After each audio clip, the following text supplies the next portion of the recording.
João Calvino viveu de 1509 a 1564. Foi inegavelmente um dos mais influentes líderes cristãos de todos os tempos, não apenas da Reforma Protestante.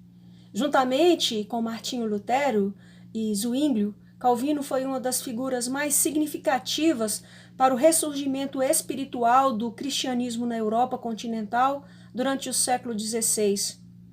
Ele foi um escritor prolífico que mais notavelmente viveu e trabalhou em Genebra, onde comandou as igrejas suíças que iniciaram a tradição reformada do protestantismo. Seguindo a liderança teológica e eclesiástica de Zwinglio e William Fael, Calvino pregou e ensinou regularmente nas igrejas genebrianas. Calvino foi um apologista do protestantismo e seus escritos serviram para estabelecer um movimento reformado que se separou da autoridade eclesiástica e política da Igreja Católica Romana. Calvino também foi polêmico quando considerou necessário desafiar ideias e ações cristãs alternativas que ele julgava heréticas ou uma ameaça ao entendimento reformado do cristianismo bíblico. Um de seus maiores legados foi a escrita das Institutas da Religião Cristã, publicada primeiro com 6 capítulos em 1536. Por todo o período de sua vida, Calvino revisou as Institutas várias vezes, ocasionalmente expandindo o seu comprimento e outras vezes acrescentando capítulos. Ele publicou sua edição final em 1559, com 80 capítulos divididos em 4 volumes de livros.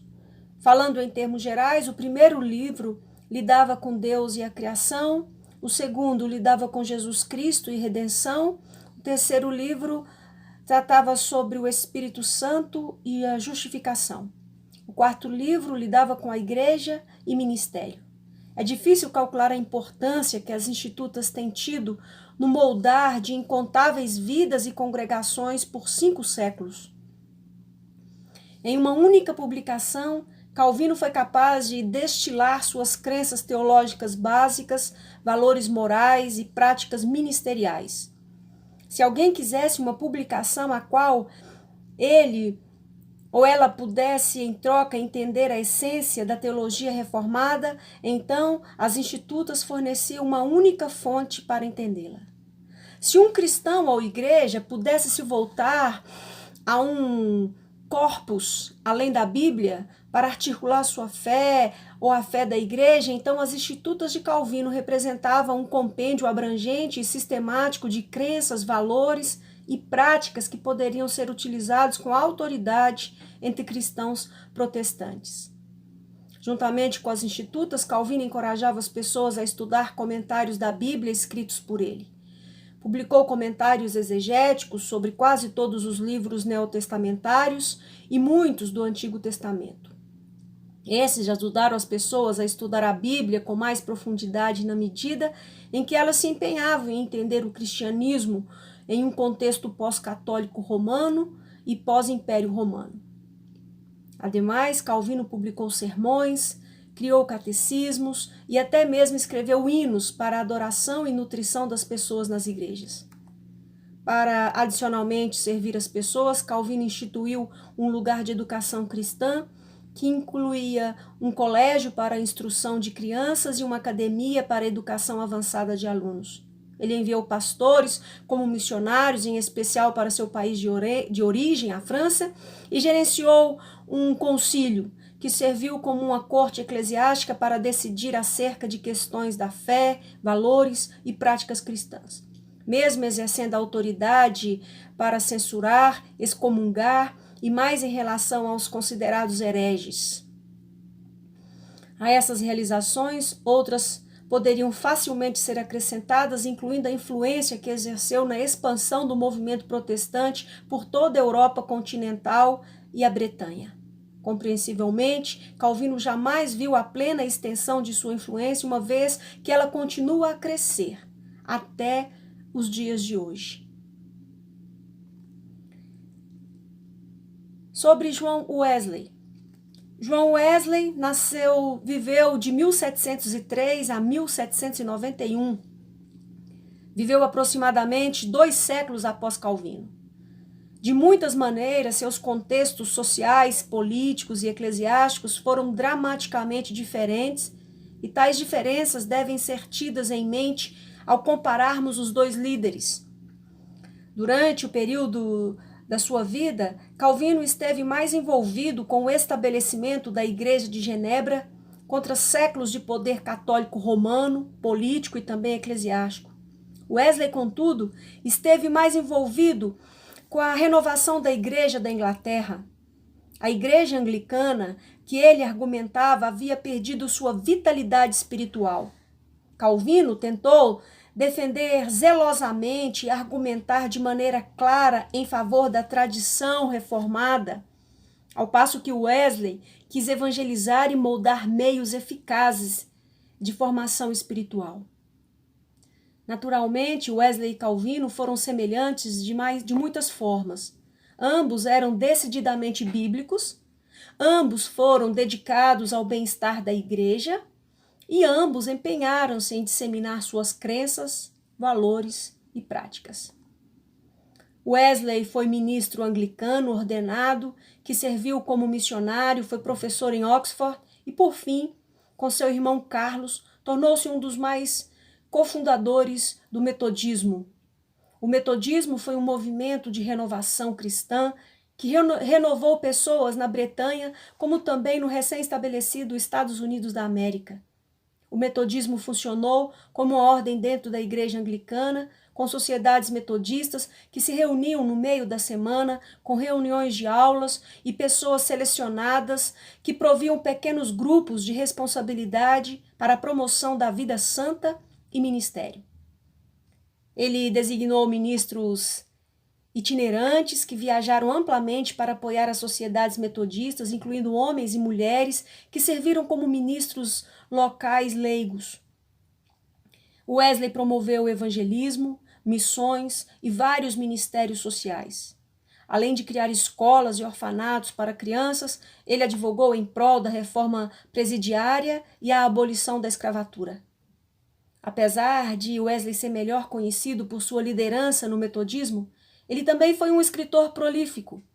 Como ministro, escreveu muitos sermões, compilando mais de 150 em sua coleção de sermões, juntamente com suas notas explicativas do Novo Testamento, que serviram como diretrizes doutrinárias para os metodistas.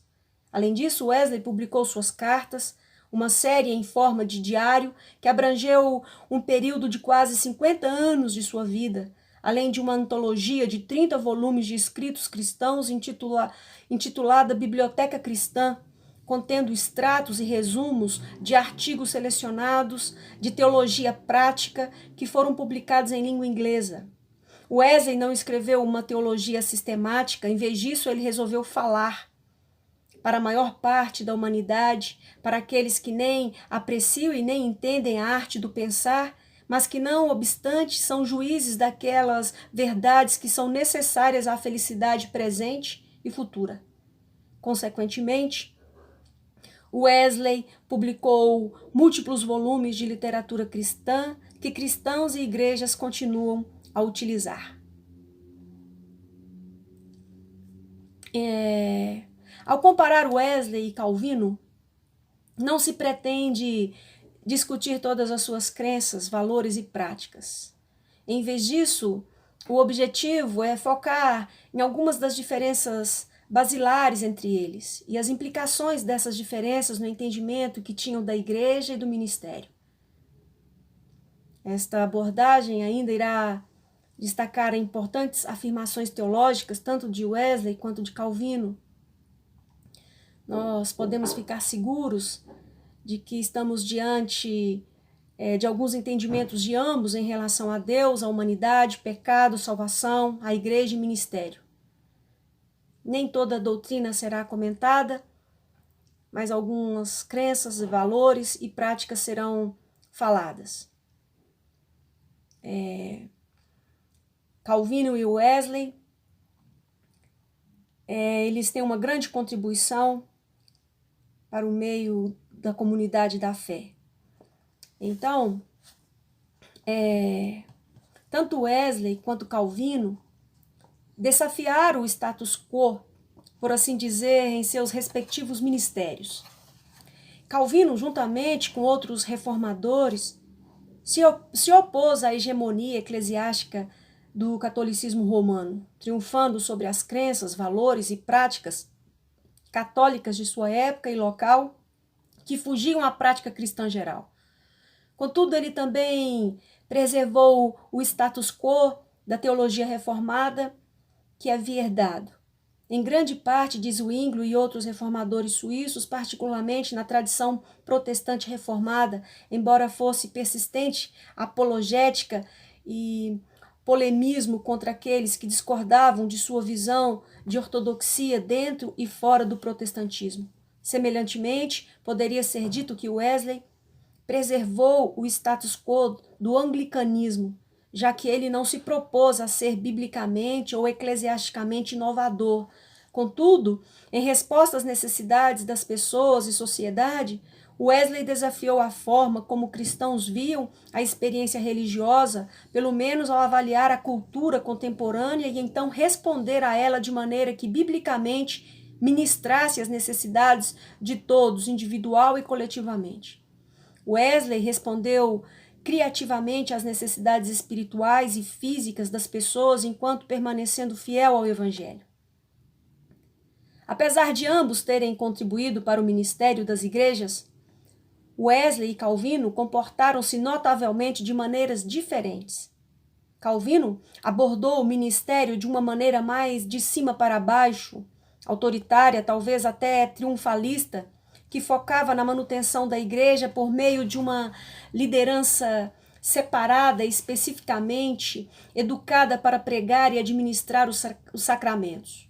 Suas maiores preocupações tinham a ver com a preservação da fidelidade teológica à Bíblia, conforme entendida pela tradição reformada, através da palavra e sacramento, do que ministrar criativamente às necessidades das pessoas.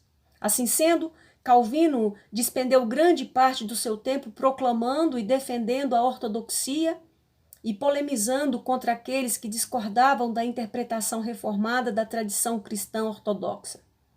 Polemismo e apologética certamente são necessários na igreja, mas sua predominância ministerial pode ser problemática. Novamente, a abordagem de Calvino ao ministério tinha muito a ver com manter a pureza da proclamação do Evangelho e administração dos sacramentos, mas ela se deu de uma maneira um tanto quanto controladora. Ele enfatizava pastores e professores como guardiões das pessoas através de um disciplinarismo que desencorajava o questionamento e soluções inovadoras às necessidades das pessoas, senão através da educação teológica de amplo escopo. Em contrapartida, Wesley abordou o ministério de uma forma que era mais amplamente favorável a maneiras inovadoras, contudo, biblicamente sãs, de atender às necessidades das pessoas e da sociedade.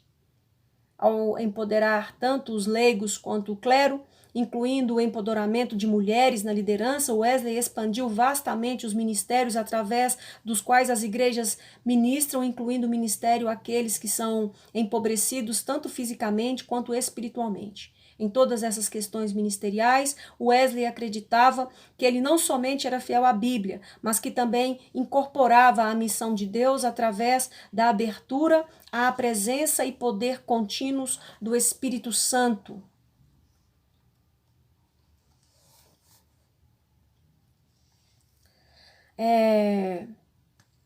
Quero lembrar aos meus irmãos que o propósito dessa fala é afirmar as crenças, valores e práticas de John Wesley e não denegrir os de Calvino, ou mesmo o próprio Wesley. Wesley foi e continua a ser um astuto intérprete bíblico, pensador teológico e líder eclesiástico que nem sempre é bem entendido. Existe uma variedade de razões para isso. Não é porque as tradições metodista e wesleyana não cresceram numericamente. De fato, o crescimento eclesiástico tem sido significativo por todo o mundo desde a época de Wesley. e sua influência continua a inspirar cristãos e igrejas. Contudo, Wesley nem sempre é seguido, parte em razão de uma percebida falta de sofisticação teológica sistemática. Contudo, a natureza sistemática da teologia de Calvino é bem conhecida, e ela corretamente tenha representado um poderoso impacto nos estudos bíblicos e teológicos de cristãos e igrejas em todo o mundo. Na verdade, entre protestantes, provavelmente ninguém teve maior impacto no desenvolvimento intelectual do cristianismo do que Calvino. Seu livro, As Institutas da Religião Cristã, sozinho representa um dos mais influentes livros da história da Igreja. Apesar da excelência da teologia sistemática de Calvino, é interessante lembrar que a maioria dos cristãos não vive da maneira que ele conceituou o cristianismo em sua vida e escritos. Essa incoerência inclui muitos que se denominam calvinistas ou que são parte da tradição reformada que acompanha Calvino. Mas qual a razão dessa inconsistência? Essa inconsistência é, em parte, atribuída ao fato de que alguns cristãos valorizam a uniformidade intelectual ou conceitual de um sistema teológico mais do que eles realmente vivem tal sistema na prática. No entanto, a vida em geral pode ser desordenada e a vida cristã em particular está repleta de mais mistérios espirituais do que ela pode ser sistematizada humanamente falando. A fim de compensar por essa desordem do cristianismo, as pessoas são atraídas ao que parece ser uma teologia autocontida, ainda que eles vivam de maneira bem diferente da lógica de suas crenças e valores afirmados. Tais pessoas não são necessariamente hipócritas, isso é, elas não intencionam ser. Todavia, podem comumente experimentar tensão ou um senso de desconexão entre suas crenças e práticas, ou entre o que, em outro lugar, nós poderíamos chamar como tensão entre a teoria e a prática. Afinal, é difícil ser cristão no abstrato, sem ser capaz de harmonizar conscientemente, muito menos inconscientemente, porque nossas crenças e valores podem estar tão fora de sintonia com a vida como a conhecemos e vivemos. Para tais pessoas, eu encorajo um reexame da Bíblia, como também de si mesmas. Por mais atraente que a teologia sistemática possa ser, com sua reivindicação de ter uma explicação lógica para todas as questões que alguém possa fazer. Quão fascinante a teologia sistemática pode ser se ela não corresponder de forma alguma com o que a Bíblia tem a dizer acerca de Deus e a salvação, e também se não corresponder à vida como vivida de fato pelas pessoas? Então, nós poderemos pensar e lembrar que Wesley apresentou o cristianismo bíblico e a vida cristã de maneiras bem mais semelhantes ao modo que os cristãos vivem do que Calvino conseguiu apresentar. Se crentes, especialmente aqueles que são protestantes, querem alinhar mais suas crenças e valores à maneira como vivem, então eles fariam muito bem em olhar mais para Wesley do que para Calvino. O que Wesley carecia em desenvolvimento sistêmico, ele compensava pela prática com frutífero desenvolvimento da fé e ministério. Muitíssimas pessoas vivem o que Sócrates descreveu como a vida não examinada. Em resposta, ele desafiava as pessoas: conheça a si mesmo. O mesmo pode ser dito dos cristãos. Aqueles que reivindicam seguir Wesley ou Calvino podem fazê-lo em razão de criação, hábito ou preguiça intelectual. Naturalmente, torna-se reflexivo do desenvolvimento moral e da fé de um líder também está relacionado ao desenvolvimento psicológico e cognitivo de alguém. Seja como for, é importante nós cristãos pensarmos mais acerca do que nós acreditamos e o nosso relacionamento com o melhor de como vivemos a nossa prática. Se nossas crenças, por exemplo, as nossas crenças suportam nossas práticas, Ou as nossas crenças nos confundem e nos frustram mais do que fornecem clareza e auxílio? É difícil, eu percebo, considerar o prospecto de mudar a crença de alguém. A mudança sempre nos tira, por assim dizer, de nossas áreas de conforto. Contudo, a vida envolve assumir riscos todos os dias. E as questões teológicas discutidas nesse momento são importantes demais para serem ignoradas. Elas exigem que nos tornemos mais intencionais acerca de como alinhar a autenticidade e validade das nossas práticas cristãs com nossas crenças e valores. Agora, alguns de nós podemos concordar que as pessoas vivem mais da maneira que Wesley e não Calvino descreveu o cristianismo. Mas talvez você perguntaria, não é este o problema? Os cristãos vivem mais como Wesley do que como Calvino. Em particular, os seguidores de Calvino podem argumentar que os seguidores de Wesley, inadequadamente, levam em consideração, teologicamente falando, a soberania de Deus ou a depravação total da humanidade. Bem, talvez este seja o caso. Caso acredite que o sistema de crença de Calvino suplante todas as outras considerações bíblicas e da vida real. Certamente, a excelência cognitiva da teologia sistemática de Calvino tem sido, historicamente falando, o mais forte argumento para afirmar a teologia reformada. Entretanto, talvez muitas pessoas não estejam convencidas de que o cristianismo seja primariamente uma questão de cabeça em face ao coração. Certamente, há uma dimensão cognitiva a ser encontrada em Wesley, assim como há uma dimensão afetiva encontrada em Calvino. Mas Wesley mantém em sintonia a importância da cabeça e coração melhor do que Calvino faz. Tanto Wesley quanto Calvino reivindicaram ser bíblicos, certamente. Mas eles também interpretaram partes cruciais da Bíblia de maneira diferente.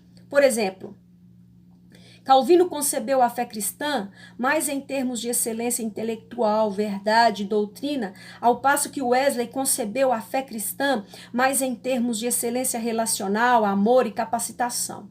Isso não significa que Calvino não estava preocupado com excelência relacional, amor e capacitação, e que Wesley não estivesse preocupado com excelência intelectual, verdade e doutrina. Mas Wesley era mais relacional em orientação do que Calvino. Amor e capacitação para crescer espiritualmente eram mais fortes em Wesley do que em Calvino.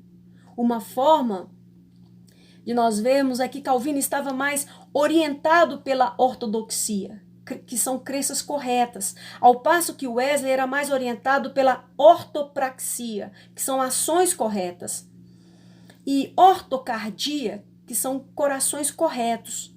Certamente, essa comparação tem mais a ver com ênfases do que distinções categóricas da relação ou isto ou aquilo. Mas ênfases diferentes geralmente fazem toda a diferença em termos de como entendemos não apenas nosso cristianismo, também nosso relacionamento com Deus, conosco mesmos e com os outros, individualmente ou em sociedade. Bom, em relação a Deus,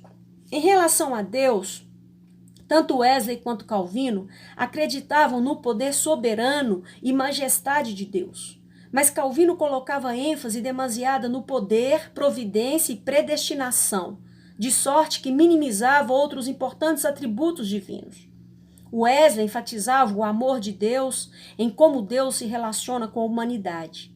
O amor de Deus não nega seu poder, majestade e glória, e tais atributos divinos devem ser considerados para afirmar o potencial das pessoas para o relacionamento com Deus em vez de minimizá-los. Afinal, Deus quer redimir as pessoas do pecado a fim de que elas possam tornar-se pessoalmente reconciliadas com Ele. Para Wesley, é importante para as pessoas pensarem em Deus como um pai amável, alguém que se importa conosco com as melhores qualidades de paternidade em mente. Um pai permanece forte e impressionante, especialmente em relacionamento com os filhos, quando estes são jovens. Mas mais do que qualquer outra coisa, um pai quer aumentar em relacionamento com os filhos ao passo que eles crescem e amadurecem. Assim como Deus quer estar em relacionamento amável conosco. Como você vê Deus? A maneira que você concebe Deus afeta significativamente como você vive sua vida aqui e agora.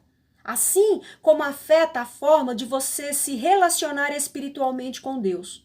Você vê Deus como um ser todo-poderoso, cuja majestade transcendente e glória ultrapassa todo o entendimento? Algumas pessoas têm esta imagem de Deus, mas tal visão transcendente, tão grande e assombrosa como é, pode ser excessiva, portanto, frustrando qualquer esperança de relacionamento com um Deus que é por demais distante deles. Sem negar a soberania de Deus, Wesley enfatizou o quanto é importante conceber Deus em termos de amor, graça, misericórdia, perdão e transformação. Tal concepção não nega a santidade, retidão, justiça e julgamento de Deus. Se todos os atributos supramencionados são importantes para concebermos Deus, o mesmo pode ser dito de como concebemos Deus como Pai, considerando o melhor da paternidade. Mas Wesley acreditava que tanto a Bíblia quanto a experiência enfatizam o firme amor de Deus como preeminente para uma concepção saudável dele e de um relacionamento com ele. Em relação à Bíblia, a visão de Calvino sobre a autoridade bíblica tem sido descrita como sola escritura, somente a escritura. É verdade que a Bíblia representava sua autoridade religiosa primária, embora Calvino estudasse a Bíblia à luz da produção cristã histórica, como também do raciocínio lógico e sistemático. Wesley, contudo, desenvolveu seus estudos bíblicos através de uma tradição anglicana, que enfatizava a primazia da autoridade bíblica, juntamente com a autoridade religiosa da tradição da igreja e pensamento crítico. A essas autoridades religiosas, Wesley acrescentava a experiência, que incluía a experiência religiosa pessoal e outras experiências de natureza científica e social. Ele não pensava que estivesse fazendo nada teologicamente inovador. Em vez disso, Wesley pensava que estava explicitando o que os cristãos sempre fizeram, a saber, adotando uma abordagem contextual à teologia e ministério com a Bíblia, com sua autoridade religiosa primária. Como você toma decisões teológicas? Como você toma decisões éticas e ministeriais? Você usa somente a Bíblia? Ou o seu processo de decisão é mais complexo ao fazer uso de uma variedade de considerações, passado, presente e futuro? Para entender e aplicar a Bíblia às questões, preocupações e obrigações da vida real. Para Wesley, era ingênuo pensar que a Bíblia era a única autoridade religiosa na qual os cristãos poderiam apelar. Desta forma, não é uma questão de se, mas quando outras autoridades religiosas entram em jogo em nosso processo de tomada de decisão. Em vez de perpetuar o mito de usar a Bíblia somente, Wesley considerava mais sábio decidir acerca de como as várias autoridades religiosas devem ser utilizadas, conquanto que a autoridade bíblica permaneça primária. Em relação à humanidade, a crença de Calvino na soberania divina enfatizava o governo todo-poderoso de Deus quanto às questões das pessoas, até as mais particulares. Deus decretou antes da fundação do mundo um plano para a criação e para as pessoas, e estes decretos de Deus são invioláveis. Assim sendo, as pessoas, que são tanto finitas quanto pecaminosas, devem humildemente submeter-se ao cuidado providencial de Deus em tudo o que acontece na vida. Afinal, por si mesmas, elas são incapazes de realizar qualquer coisa de significância eterna.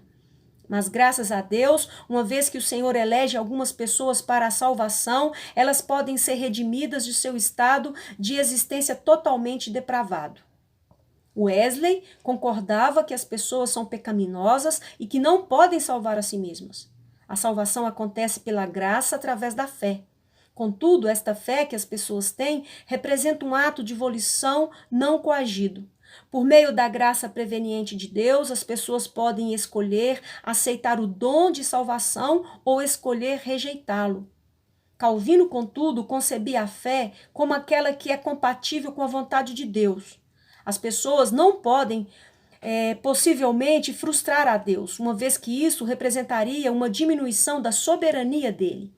Wesley discordava. Ele não pensava que a soberania de Deus lhe impedia de autolimitar o poder sobre as pessoas, de sorte que elas pudessem genuinamente decidir escolher ou rejeitar a oferta de vida eterna. Tal decisão pode ser iniciada, capacitada e completada pela graça divina. Contudo, Wesley acreditava que as pessoas podem e devem tomar decisões de seu próprio livre-arbítrio, ou graça livre, conforme Wesley preferia chamá-la nesta vida. Então, nossas decisões aqui e agora se tornam extremamente importantes. Algumas delas têm significado eterno.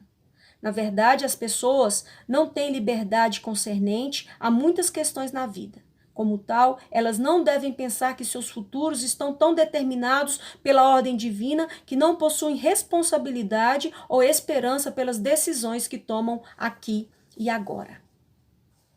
Em relação à graça, Deus opera graciosamente na vida das pessoas. A graça representa favor divino, como também a capacitação para a salvação e o viver cristão.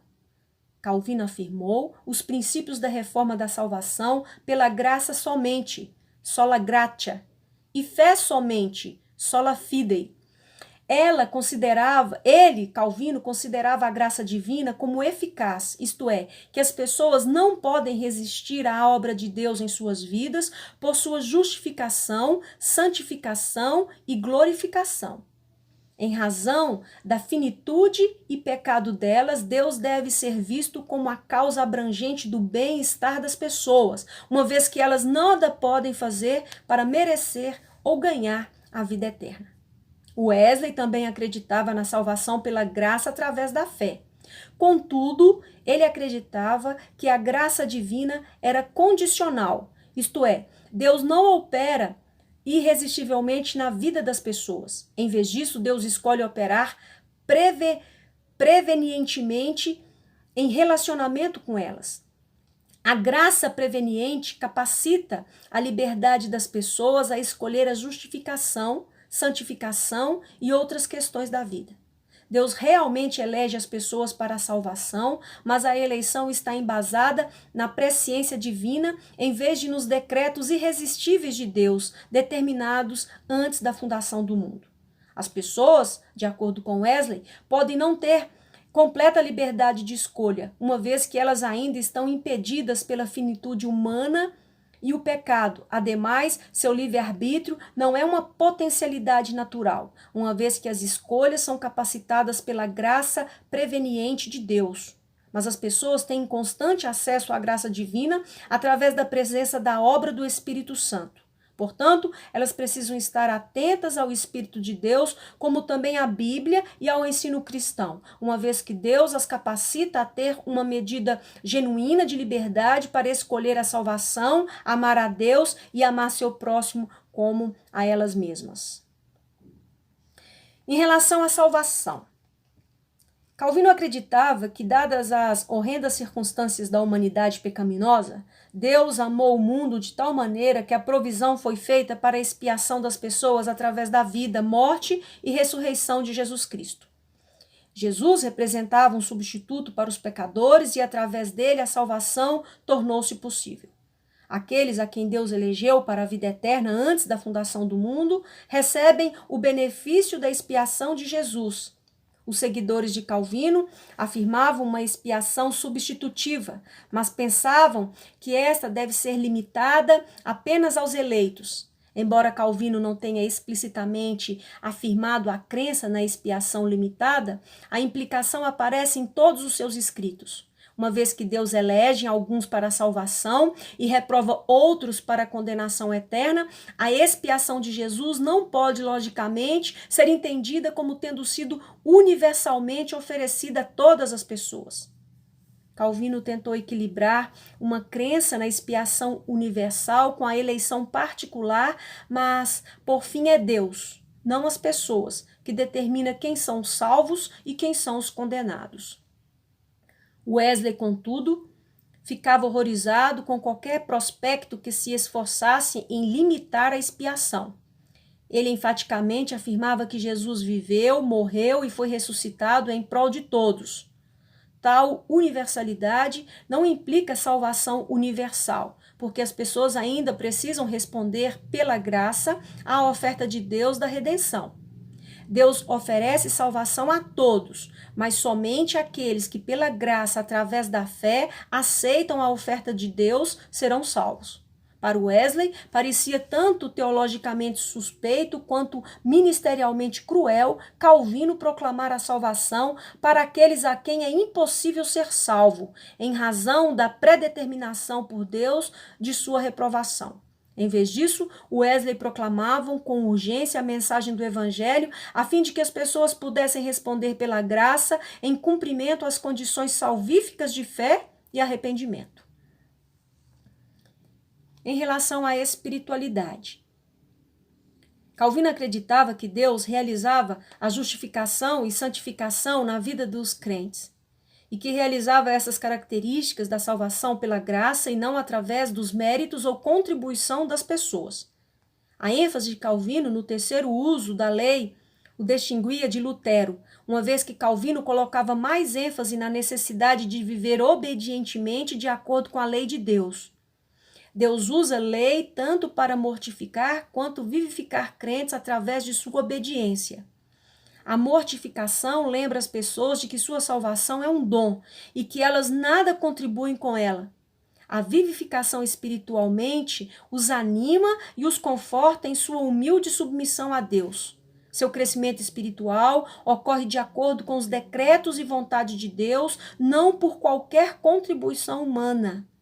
Nesta vida, os crentes são ao mesmo tempo salvos e pecadores, mas pela graça de Deus, eles podem ser sustentados através das batalhas da vida, ao passo que também mortificam suas vidas através da obediência ao ensino bíblico, mantendo a esperança de vivificação de Deus. Wesley era bem mais esperançoso acerca do nível ao qual Deus quer engajar as pessoas em sua formação espiritual e o nível ao qual elas podem viver vidas santas semelhantes à de Cristo. Após a conversão, o Espírito Santo de Deus continua a operar graciosamente na vida dos crentes, levando-os a se arrepender do pecado contínuo e a consagrar suas vidas plenamente ao senhorio de Jesus Cristo. De fato, Wesley geralmente pensava que em certo momento subsequente à conversão, os crentes enfrentavam a crise de submeter todas as suas vidas ao senhorio de Jesus. Deus recebe essa consagração com graça para sua plena santificação. Os crentes não se tornam absolutamente perfeitos, contudo, podem crescer mais eficazmente pela graça de Deus. Wesley era esperançoso acerca do nível ao qual Deus quer que as pessoas associem-se ao Espírito Santo em sua formação espiritual e viver vidas semelhantes às de Cristo, vidas santas. Em relação à igreja, Calvino tinha elevada consideração pela igreja e via a necessidade de mantê-la pura de defeitos, embasada nos ensinos da Bíblia. Ao manter a igreja pura, era necessário se engajar continuamente no exercício da apologética e polemismo contra aqueles que desafiavam o cristianismo em geral, a teologia reformada em particular. A oposição precisava ser censurada, excomungada, banida ou talvez executada. Tal disciplinarismo exigia uma união entre a igreja e o governo civil, uma vez que se pensava que o último fosse divinamente designado para conservar a ordem jurídica e punitiva tanto das leis políticas quanto civis. A liderança autoritária de Calvino sobre a igreja, aliada ao governo todo abrangente dos magistrados civis sobre todos os aspectos da vida das pessoas, reflete a natureza magisterial da visão de Calvino da igreja no mundo. Wesley tinha uma visão bem mais católica de como os cristãos e as igrejas devem se relacionar uns com os outros. Ele não falhou em enfatizar a importância de ensinos bíblicos e ortodoxos. Contudo, Wesley pensava que as igrejas deveriam ser mais inclusivas e cooperantes com outros cristãos, em vez de serem rápidas para julgá-los e condená-los. Nessa concepção da igreja, Wesley pensava ser importante enfatizar a religião do coração juntamente com as crenças corretas. Como tal, é importante enfatizar um coração reto e ações corretas, assim como também relações corretas com as outras pessoas. Viver fiel, aliado à crença fiel, era crucial para a vida e ministério das igrejas. Dessa forma, alinhar as igrejas excessivamente com o governo civil era bíblica e teologicamente problemático. Wesley enfatizou mais a separação da igreja e Estado do que fez Calvino, uma vez que a igreja poderia ser facilmente recrutada pela influência governamental, de sorte que não era benefício nem para a igreja e nem para o governo. Sobre o ministério. Calvino enfatizou o ministério da pregação da palavra de Deus, a Bíblia, e a administração correta dos sacramentos. Palavra e sacramento se tornaram um tema central do seu ministério. Fazer cumprir a disciplina também era importante e Calvino colocou grande ênfase acerca de como tanto a igreja quanto as autoridades civis foram ordenadas para regular as palavras e ações das pessoas.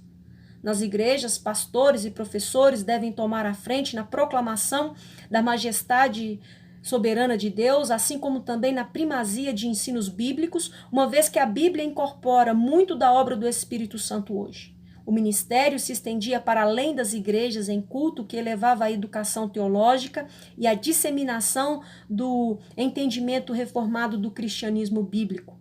Tais ministérios serviam para anunciar o triunfo soberano de Deus sobre o mundo, como também a representação de Calvino nele. Wesley enfatizava uma abordagem mais criativa, evangelística, orientada por conferência e empoderamento do que Calvino. Ele afirmava a ênfase bíblica na pregação e administração dos sacramentos nas igrejas, mas ele também foi pioneiro em ministérios inovadores embasados nas complexas necessidades das pessoas. Tais inovações incluíam pregação ao ar livre e o desenvolvimento de ministérios de pequenos grupos, consistindo de sociedades metodistas, encontros de sala e grupos. O último foi designado para o seu cerne da formação de discípulos e de ministério para com outros. Wesley não se acovardou em responder às necessidades diretas das pessoas, por exemplo, quando ele fundou a Igreja Metodista Episcopal no recém-criado Estados Unidos, uma vez que a Igreja da Inglaterra havia retirado seus ministros. Por fim, Wesley pensava que o ministério deveria ser direcionado especialmente em prol do pobre. Não era o bastante, contudo, fornecer qualquer ministério de compaixão que lidava com as causas do empobrecimento. Wesley também se envolveu em ministérios de advocacia que combatiam as causas do empobrecimento, por exemplo, trabalhando em prol da reforma prisional e da abolição da escravatura. Então, eu espero que essa palavra tenha contribuído em alguma coisa para esclarecimento sobre as contribuições de Wesley e de Calvino, não é?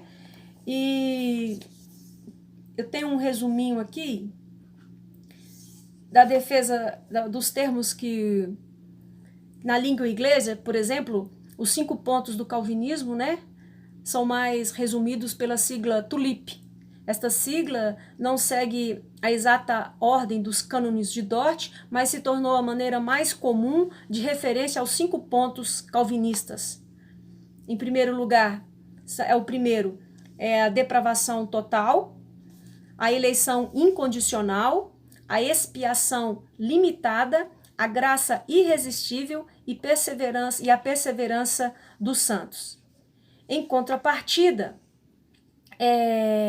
eu posso sintetizar os 5 pontos do arminianismo de maneira que contraste com os 5 pontos do calvinismo, listados sobre a sigla TULIP. Então, nós poderemos lembrar dos pontos arminianos, que primeiro é a predestinação condicional, a expiação universal, a fé salvadora, graça resistível, a incerteza da perseverança.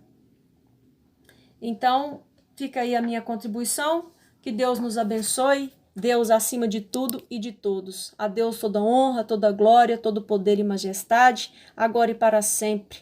Amém.